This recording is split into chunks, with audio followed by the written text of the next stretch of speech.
Is Pashinyan the bad guy? Is he the reason that Armenia is suffering right now? Hello, everybody. Welcome to the channel, Sovereign Artsakh, where I, a non-Armenian, just a random guy, have stumbled across the most important thing, the most important truth in the world, that sovereignty for Artsakh is the solution to all of the world's problems.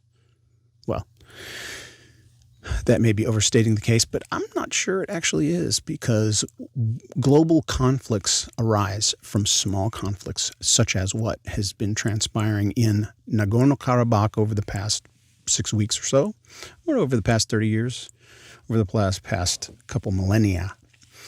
And if we can solve this, then I believe we can solve all conflicts on the planet. So that's why I'm doing this. Recognize statehood for Artsakh, sovereignty for Artsakh. Now, in Armenia, there is a lot of people very, very unhappy with their prime minister, this guy over here, Nikolai Pashinyan. And according to this article from the Greek news, Greek City Times, now the Greeks and the Armenians suffered identical fates during World War I genocide. Though the Greeks had some territory that they could flee to, the Armenians were deeper into the into Turkey or the Ottoman Empire and suffered greater numbers of massacres. But both sides suffered atrocities and massacres. They were both targeted, Greeks and Armenian Christians. Greek Christians, Armenian Christians. So the Greek news is friendly toward Armenia. And so this is an interesting article. I'm not going to take a side on this. I'm just going to read it. Armenia's failure in Artsakh was determined by Pashinyan's military and geopolitical incompetency. But before I read that, you need to subscribe and share this video. Share this news. The subscriptions are going up, the viewerships are going up, and I know I say that over and over again, especially for all of those faithful watchers and listeners. I don't mean to belabor it, but keep sharing videos. Think of somebody new you haven't sent it to and send it to them. This is a groundswell that's growing and you're a part of it. It's very important. All right, let me read this article. Artsakh, more commonly known as Nagorno-Karabakh, experienced intense warfare in which thousands were killed and tens of thousands were driven out of their homes in only a month and a half of fighting that waged on until the Russian brokered ceasefire 2 weeks ago. The conflict between indigenous Armenian forces and the Turkish-backed Azerbaijani military and their Syrian mercenary allies was described on October 1st as a battle for survival by Armenian Prime Minister Nikol Pashinyan. Yet, despite the existential crisis in Artsakh, internationally recognized as a part of Azerbaijan, but historically and demographically Armenian, Yerevan never fully committed to the war effort. Colonel General Movzis Hakobian of the Military Supervision Service made a damaging testimony on November 19th that revealed how the Armenian leadership made minimal efforts in what was supposed to be a battle for survival. I'm presuming this is him. He revealed that by October 30th, more than a month after the war began, that only 70% of Artsakh's forces and 52% of reservists in Armenia had been mobilized. According to him, Armenia's military doctrine determines that near full mobilization should be achieved within 48 hours of war beginning. He also said that on the third day of the war, Pashinyan had ordered the supply of regular Armenian reservists to Artsakh be halted and replaced with only volunteer detachments. By downgrading mobilization to only volunteer detachments, a potential 200,000 reservists were not utilized. In fact, although government and military officials were calling for diaspora Armenians to fight in Artsakh, it has been revealed, at least in Greece, that volunteers were put on a list and would be deployed only if the situation demanded it. Hovik Kasapian, a leading member of the Armenian National Committee of Greece, also said that many ethnic Greeks had volunteered to fight in Artsakh but were rejected because Armenia did not want to put Athens in an awkward diplomatic situation, despite the fact that many of the Greek volunteers were highly trained ex-special forces. Pashinyan defended the necessity of the highly controversial ceasefire by claiming that Artsakh did not have enough manpower to defend against the Azerbaijani military, but Armenia had not even come close to using all the resources available. I'll read a little bit more and then comment. The question begs, though, why Yerevan, in a supposed battle for survival, would be concerned about potentially creating diplomatic issues for Greece when Artsakh was completely abandoned by the West.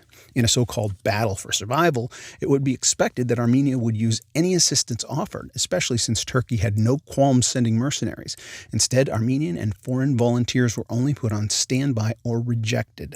Armenian and Artsakh forces were never fully mobilized. Powerful Iskander missiles were used infrequently, and the Armenian Air Force barely featured during the war. What motivated Armenians' non-commitment to the war effort is still unknown. All right, this goes on, and it's taking a negative stance against Pashinyan's actions. And I could go through a bunch of articles about how there's rioting, or there's protests, there's hunger strikes going on because of these actions. People are protesting against Pashinyan. Let me make one important note before I comment any further. It's in democratic, free nations that we can question our leaders. It's in democratic, freedom-loving countries around the world where you can challenge, you can protest, you can rise up and have your voices heard against your leadership.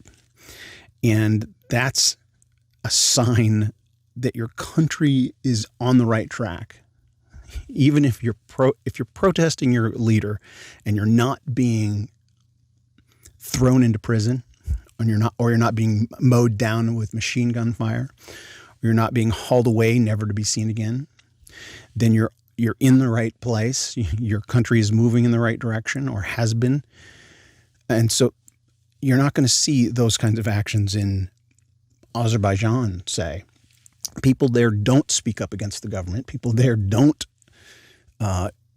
speak in derogatory fashion against Aliyev. Same within Turkey with Erdogan. And so those of you who hate Pashinyan or are blaming Pashinyan, I'm not coming to the defense of Pashinyan. I'm just saying, consider the difference that the freedoms you have allow you to hate him openly. Now, being a politician, gosh, I can't even imagine the pressure that he's been under. And I bet he would readily admit he's made mistakes. I mean, he should. Everybody makes mistakes. But to say you should have fully mobilized your entire military, I mean, if 70%, he says only 70% of Artsakh forces, 52% of reservists. Now, that's quite a lot.